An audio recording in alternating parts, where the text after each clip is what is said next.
paper.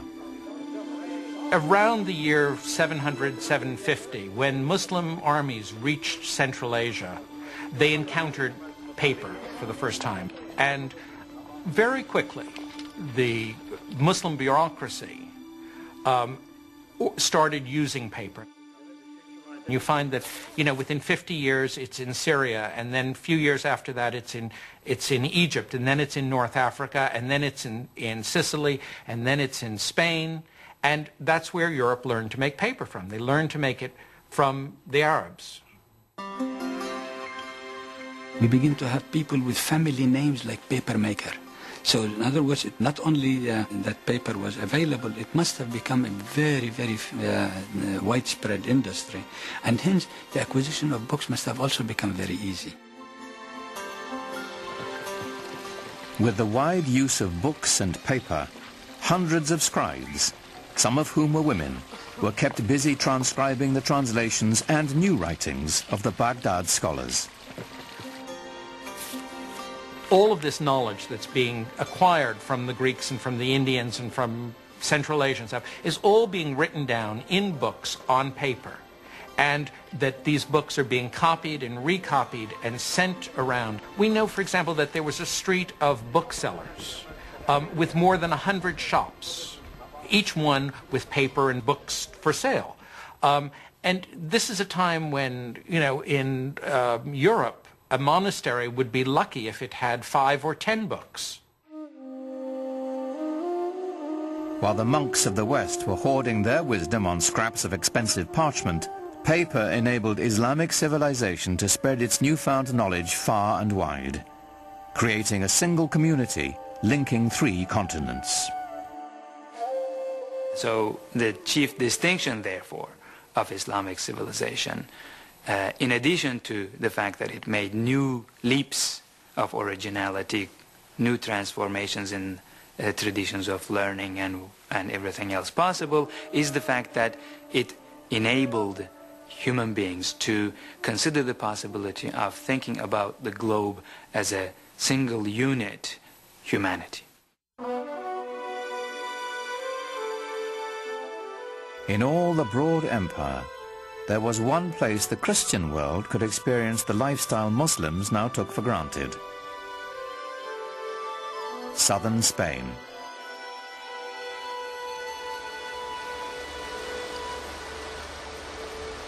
Here, on the European continent itself, Islamic culture would begin to have an effect on the European civilization around it.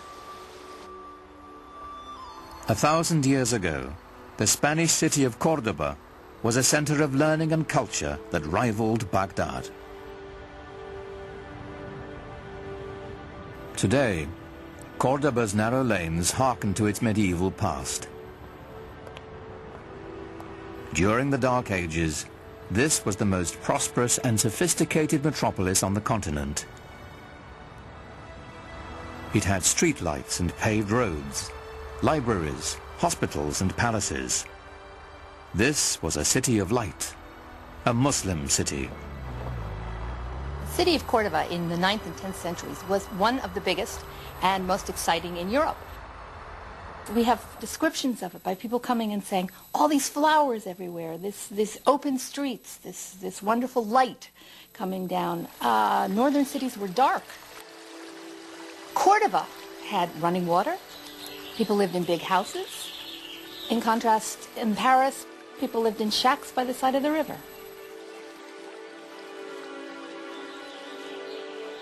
The glory of medieval Cordoba is here, in what is now the great Roman Catholic Cathedral in the middle of town. But the Cordoba Cathedral of today began its life as a mosque, one of the grandest of the Islamic Empire. The Great Mosque in Cordoba was simply the biggest mosque in the biggest city in southern Europe.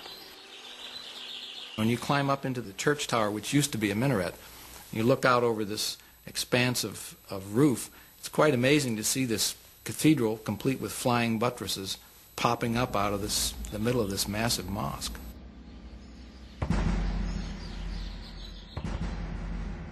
Many people came to visit it to view the wonders of the mosque, which had rib vaulting, the kind of vaulting which is like this, and which 100 years later, by a mere coincidence you might think, but not at all a coincidence, appears in the Gothic cathedrals of Northern Europe, in Lincoln Cathedral, in Chartres Cathedral in France. Where does that come from? Obviously influenced by the great Mosque of Cordoba in the south of Spain. For the occasional European Christian traveller, Cordoba was their one opportunity to glimpse the Islamic world. What they saw was shocking. Most of Europe at that time languished in poverty and squalor. Cordoba was a pageant of prosperity and enlightenment. In the 10th century there was a Saxon nun with the unpronounceable name of Hrotswitha who called medieval Cordoba the ornament of the world. She was very, very taken with the place, and there you are, she's a Christian nun.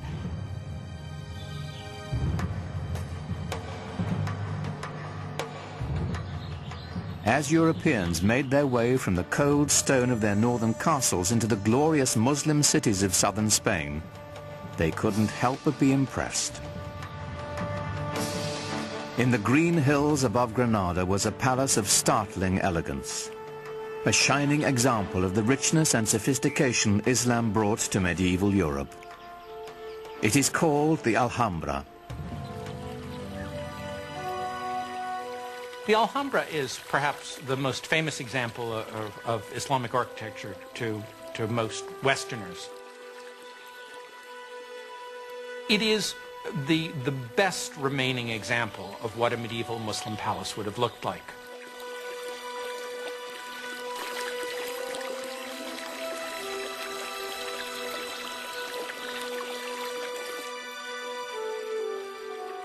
Echoed in the finely carved geometric plasterwork and marble pillars is a vanished lifestyle of extraordinary luxury.